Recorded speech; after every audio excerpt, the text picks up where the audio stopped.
లక్ష్మీనరసింహాయ నమః. నీలాంజనసమాభాసం రవిపుత్రం యమాగ్రజం ఛాయామార్తాండసంభూతం తం నమామి శనీశ్వరం.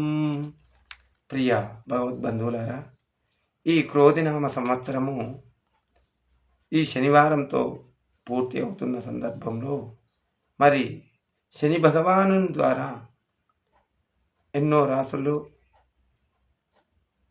ఆ శని భగవాను ద్వారా పీడించబడుతూ ఉన్నాయి.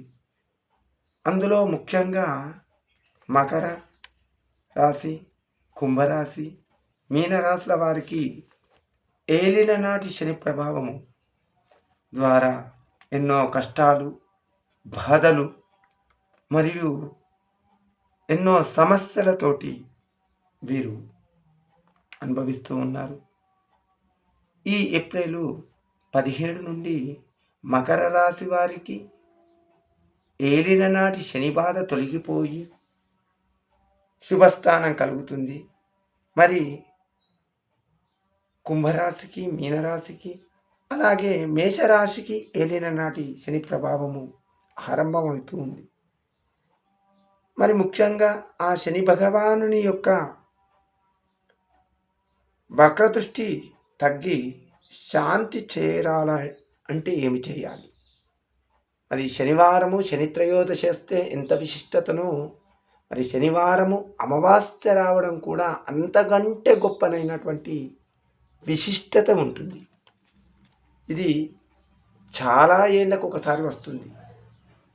ముఖ్యంగా ఈ శనివారం రోజు నాడు మనకు వీలైతే ఆ దేవాలయానికి వెళ్ళి శని భగవానుని ప్రీతికరము తైలాభిషేకము జరిపించుకొని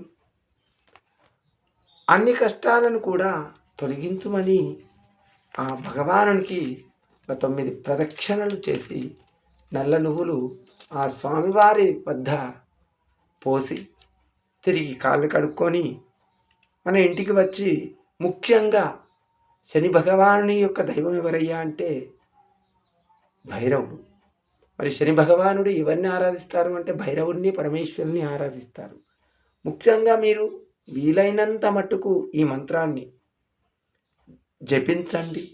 ఓం హ్రీం బటకాయ ఆపదోద్ధారకాయ కురుకురు బటకాయ హ్రీం ఓం స్వాహ.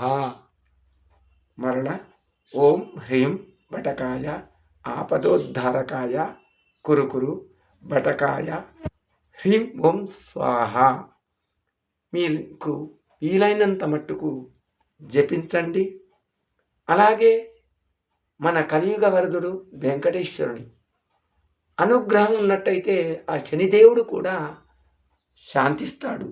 అందుకనే ఈ శ్లోకాన్ని మీరు తప్పక ధ్యానంలో కూర్చొని ఒక 18 సార్లు నిష్ఠతో ధ్యానించండి, చదవండి, ఆరాధించండి.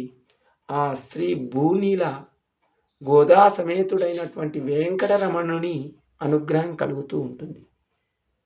వినా వెంకటేశం ననాతో ననాతః సదా వెంకటేశం స్మరామి స్మరామి. హరే వెంకటేశ ప్రసీద ప్రసీద. ప్రియం వెంకటేశం ప్రయచ్చ ప్రయచ్చ. ఈ మంత్రాన్ని ధ్యానించండి. మీకు ఆ శని బాధలు తొలగి సుఖ సంపదలు కలుగుతాయి. రాబోయే విశ్వావసునామ సంవత్సరంలో ఇలాంటి ఎన్నో మనము చిన్న చిన్న రెమెడీల ద్వారా సకల కష్టాలను తొలగించుకుందాము. ప్రతి 15 దినములకు మీ రాశికి అనుగుణంగా ఏ మంత్రం కావాలో దానిని పెట్టడం జరుగుతూ ఉంటుంది.